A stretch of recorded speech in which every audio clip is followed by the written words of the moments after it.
1816 was known as the year without a summer. Average global temperatures dropped, causing major food shortages throughout the northern hemisphere, resulting in the deaths of nearly 200,000 people in Europe alone. This so-called volcanic winter was caused by the eruption of Toba, a volcano in Southeast Asia, which spewed sulfur and ash into the upper atmosphere, causing cooling on a global level. This phenomenon highlights the importance of sulfur to Earth's climate. However, sulfur is important in many different spheres of the Earth. For example, sulfur is the sixth most abundant element in the human body, and without it, life wouldn't exist. My research examines the way sulfur is exchanged between Earth's surface and interior, a process that not only drives climate-altering volcanism, but also redistributes sulfur throughout the Earth. Pictured here is a schematic cross-section of the Earth that shows the different ways sulfur is exchanged. For example, sulfur is exchanged from Earth's interior to the surface from the upwelling of magma to form the seafloor. Sulfur is also abundant in seawater, having been introduced to Earth's oceans from the atmosphere and from rivers.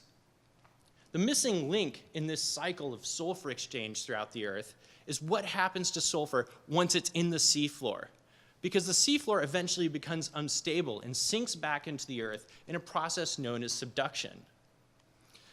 My project examines the fate of sulfur-bearing minerals during subduction. As this seafloor sinks, the pressures and temperatures increase, and those drive chemical reactions that transform the rock.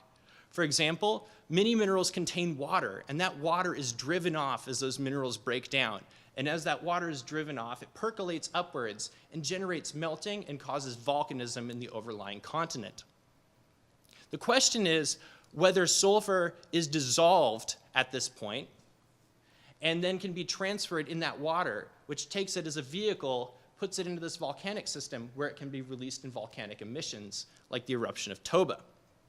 The problem is that in the seafloor, sulfur is bound in minerals, like pyrite, also known as fool's gold, and this mineral is highly insoluble. So it needs to react to some new mineral, like gypsum, which is highly soluble so that it can leave the system. What I do is I chemically interrogate rocks and develop models for subduction zones that allow me to look at the reactions. And what I found was that this kind of reaction does occur, and sulfur becomes highly soluble. And that depends on where you're at on the planet. So we can now make predictions about where we're at and where these catastrophic eruptions will occur, like Toba. Thank you.